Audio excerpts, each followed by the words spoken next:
আসসালামু আলাইকুম দর্শকবৃন্দু, আশা করি সবাই অনেক ভালো আছেন। এই যে দেখেন, আমি ম্যাজিক ফেরামন ফাঁদটা পেতেছিলাম এই প্লাস্টিকের কৌটা দিয়ে, মাছ ভিতরে হচ্ছে তাবিজ দিয়ে। কারণ হচ্ছে আমার এইটা ধুন্দুল গাছ, আমি বাড়ির পাড়ি লাগাইছি, কিন্তু এই ধুন্দুলগুলো নষ্ট করে ফেলাচ্ছিল। কিন্তু আমি হচ্ছে এই যে দেখেন, এই যে ফাঁদটা লাগাইছি, এখন দেখেন এই যে বৃষ্টি হইতেছে। এখন যদি আমি স্প্রে দিতাম তাহলে কিন্তু আমার এই বৃষ্টির পানিতে বা স্প্রেটা নষ্ট হয়ে যাবে বৃষ্টির পানিতে। কিন্তু এইটার মাধ্যমে যদি আমি পোকাগুলোকে ধ্বংস করে দেই তাহলে কিন্তু একবার ধ্বংস হয়ে যাবে, একবার প্রাকৃতিক উপায়ে। মানে যেহেতু আমি আমার বাড়ির উপরে এই সবজি গাছগুলো লাগাইছি, আমি চাচ্ছি যে কি কোনো প্রকার কীটনাশক ছাড়া আমি মানে সবজি উৎপাদন করবো। এই কারণে হচ্ছে এই সিস্টেমটা করা।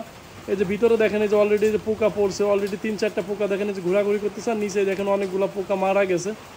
তা আপনারাও চাইলে এভাবেও এই বর্ষার দিনে বা বৃষ্টির দিনে এই ম্যাজিক ফিরামন পাটটা ব্যবহার করে আপনি আপনার এই ক্ষতিকর যে পোকা মাছিগুলো আছে এগুলো ধ্বংস করতে পারেন। ধন্যবাদ।